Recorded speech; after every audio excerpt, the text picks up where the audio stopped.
Next देखिए आपके पास है moment generating function of geometric distribution. आपने ज्योमेट्रिक डिस्ट्रीब्यूशन में बताना है मोमेंट जनरेटिंग फंक्शन क्या होता है। मोमेंट जनरेटिंग फंक्शन हम कई बार डिस्कस कर चुके हुए हैं डिफरेंट डिस्ट्रीब्यूशन का। इसके अंदर यही होता है कि अगर आप एक्सपेक्टेड वैल्यू निकाल दो ई की पावर टी एक्स की, तो जो उधर से आंसर आता है वो मोमेंट जनरेटिंग फंक्शन होता है। यहाँ पे भी आपने सेम वही फॉर्मूला लिखना है, ई की पावर टी एक्स लिखना है। फंक्शन यहाँ पे आपके पास ज्योमेट्रिक डिस्ट्रीब्यूशन का था, उसकी वैल्यू लगाओगे। उसके बाद ई की पावर में टी को ऐड और सब्ट्रैक्ट करना है। टी को ऐड और सब्ट्रैक्ट करने के बाद ये जो ई की पावर पॉजिटिव टी है ये बाहर निकाल देना है, और ये जो टी एक्स माइनस टी है इसमें से टी कॉमन लेंगे तो ये एक्स माइनस वन बन जाएगा।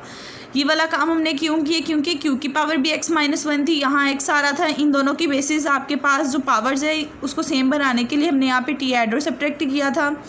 उसके बाद ई की पावर टी और पी कॉन्स्टेंट है, उसको बाहर मूव करवा देना है। वेरिएबल एक्स है तो जिसके साथ एक्स इन्वॉल्व हो रहा होगा उसको अंदर रहने देना है। 1 पुट करेंगे, 2 पुट करेंगे, 3 पुट करेंगे, 1 बाय 1 कुछ टर्म्स पुट करते जाओगे। उसे एट द एंड जब आप सिंप्लीफाई करके सोल्व करोगे तो आपका ये आंसर आएगा।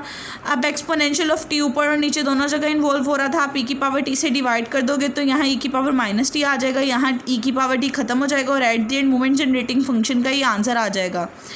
इसके बाद नेक्स्ट आपके पास आ जाता है मोमेंट जनरेटिंग फंक्शन के डेरिवेटिव्स के। मोमेंट जनरेटिंग फंक्शन के डेरिवेटिव क्या होते हैं। फर्स्ट डेरिवेटिव अगर आपने लेना है विद रिस्पेक्ट टू टी, तो देखिए आपने जब टी के रिस्पेक्ट से डेरिवेटिव लेना है, पावर नीचे पावर में से कम पावर के अंदर वाली चीज़ का डेरिवेटिव आएगा। वही बात यहाँ पे लिखी है। सेकंड डेरिवेटिव लेना है तो अगेन इसका डेरिवेटिव लोगे, प्रोडक्ट रूल लगेगा कि फर्स्ट टर्म का derivative second as it is, फिर सेकंड टर्म का derivative first as it is. इस तरह ये आपने सारे फार्मूलास याद कर लेने, जिस तरह हमने पीछे यहाँ पे मीन का निकाला था, एक्स का स्क्वायर का निकाला था और सिग्मा स्क्वायर, ये जो पीछे यहाँ पे निकाले इन्होंने वहाँ पे इन जर्नल लिखे हैं, आपने इनकी वैल्यूज़ याद कर लेनी है।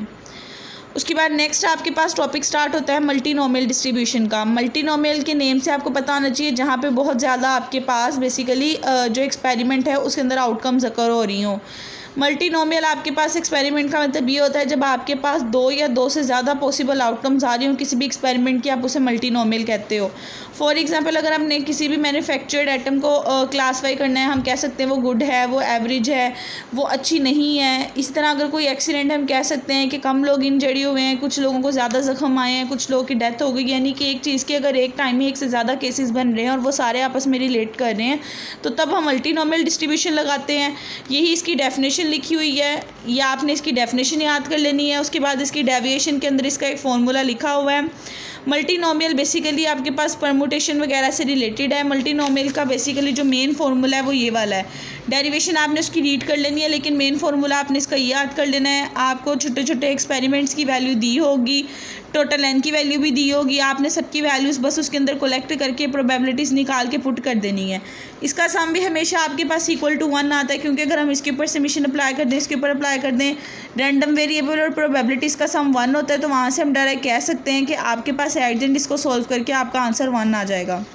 इसके अंदर मीन का फॉर्मूला ये होता है, वेरियंस का फॉर्मूला ये होता है। आपने मीन और वेरियंस का डायरेक्ट फॉर्मूला याद कर लेना है। उसके बाद ये बात यहाँ पे बताइए, अगर देखें आपके पास किसी भी एक चीज़ के अकर होने के 2 पॉसिबल चांसेस हों, यानी जब n की वैल्यू 2 हो तो इसका मतलब ये होता है वो बायनोमियल का केस है। लेकिन अगर आपके पास n ग्रेटर देन 2 आ जाए, ग्रेटर देन इक्वल टू, तो इसका मतलब ये होता है ये मल्टीनोमियल का केस है। यहाँ पे यही बात बताइए कि इसका स्पेशल केस आपके पास बायनोमियल है जब k की वैल्यू 2 आ जाती है।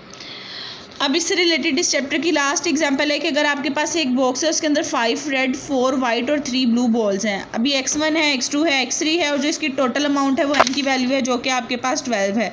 अगर ये सारी चीज़ें हैं और आपसे कहा हुआ है कि आपने a sample of 6 marble is drawn और 6 मार्बल्स हैं आपके पास, हर मार्बल रिप्लेसमेंट हो रहा है, उसकी रिप्लेसमेंट बता दी है कि 3 रेड के साथ है, 2 वाइट के साथ, 1 ब्लू के साथ, तो आपने उसकी प्रोबेबिलिटी कैलकुलेट करनी है। सबसे पहले तो देखें टोटल आपके पास ये वाली चीज़ है जिसकी प्रोबेबिलिटी कैलकुलेट करनी है।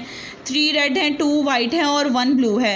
अगर आप रेड वाइट ब्लू इन सब का टोटल हो तो टोटल इसका 12 है। रेड की प्रोबेबिलिटी 5/12 होगी, वाइट की 4/12 होगी और ब्लू की 3/12 होगी। आपने उनकी प्रोबेबिलिटीज़ लिख ली सबसे पहले।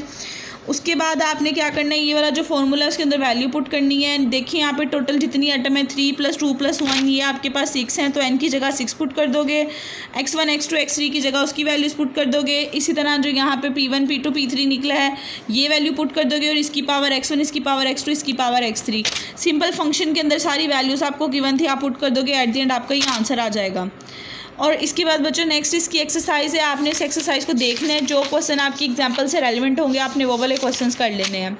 ठीक है, आप लोग बच्चों आज का लेक्चर सुने, अगर आपको किसी भी स्टेप में प्रॉब्लम है तो बताएं, फिर हम वो डिस्कस कर लेते हैं और यहाँ पे आपका चैप्टर नंबर 8 भी कंप्लीट हो जाता है।